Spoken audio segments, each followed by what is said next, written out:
The Whisperer. I grew up listening to all sorts of scary stories from my parents and my grandparents, but I never really believed in anything supernatural firmly. This was, though, to one particular night when I was 15. My grandmother lived with us, and it had been around 3 months since she passed away. I would often stay up listening to her stories, and I'd dig into studying in the same room after her passing.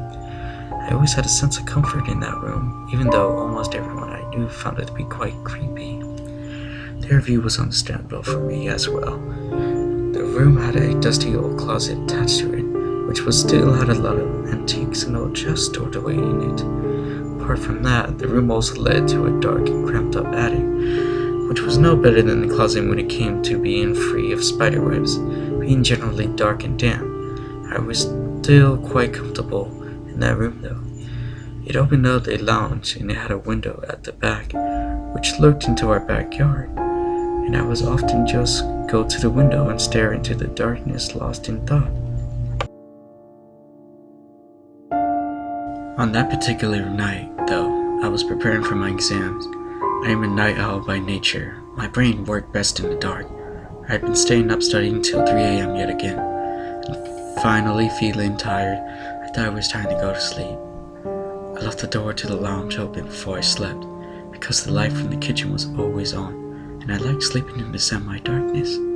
I just had done the same and was on my side, facing away from the closet and the lounge door when, out of the corner of my eye, I saw the closet door opening. It did not make the usual creaking sound it made while opening. Perhaps the sound was drowned under the sound of the fan, but I saw it open slowly and surely nevertheless.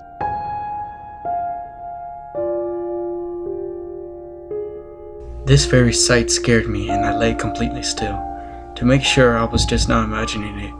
I was not. The door opened and a tall, dark shadow floated out of it. I say floated here because that is exactly what it seemed to do.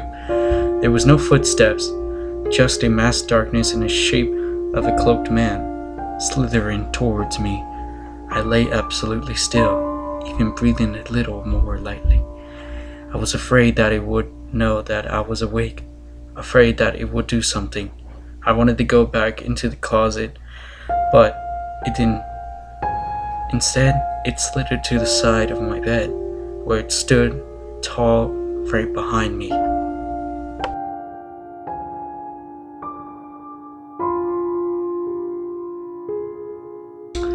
I could still see it from the corner of my eye, though now I was every twitching muscle in my body, aware of the depth of my breath and my soft thump of my heart in my chest. I kept repeating, "I must stay absolutely still," in my mind, because I had convinced myself that it would not leave me alone if it thought I was asleep. It stood right next to me for too long a while, as if observing me, and then, instead of moving, it bowed down. It bowed down till I can feel its mass of darkness, its hood or face or whatever it was, touching my ear ever so slightly. And then it started whispering. I could not understand what it was saying, and thinking back, it sounded much like a snake's whispers in my ear. It kept whispering for felt like hours. I could feel the cool and warmth of its whispers on my ears, all of that while, as I lay there stone still and unable to even quiver in fear. I was frozen with terror.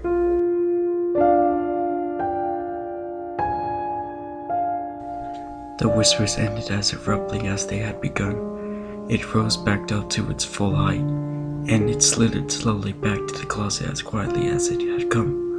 The door opened again soundlessly, and it slipped inside. I wanted to run. I wanted to run out to the lounge and go to my parents, but I waited. Part of me was afraid of seeing the door open again and it coming back, and if I had moved, it would know I was awake. So I waited for as long as I could, for as long as my nerves would let me.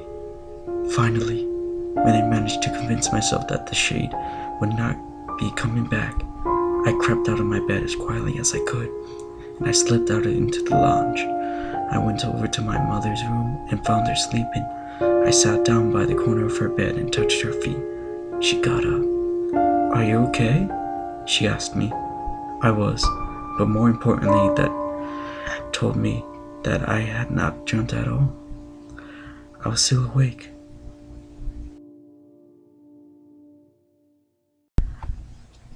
For the readers who are wondering what I did after, I should add that I went back to the same room to sleep that night. I had been afraid, but the shade had not harmed me, and it never did. Based on the personal experience by Salman Shahid Kahin. Sorry if I mispronounced that or the name.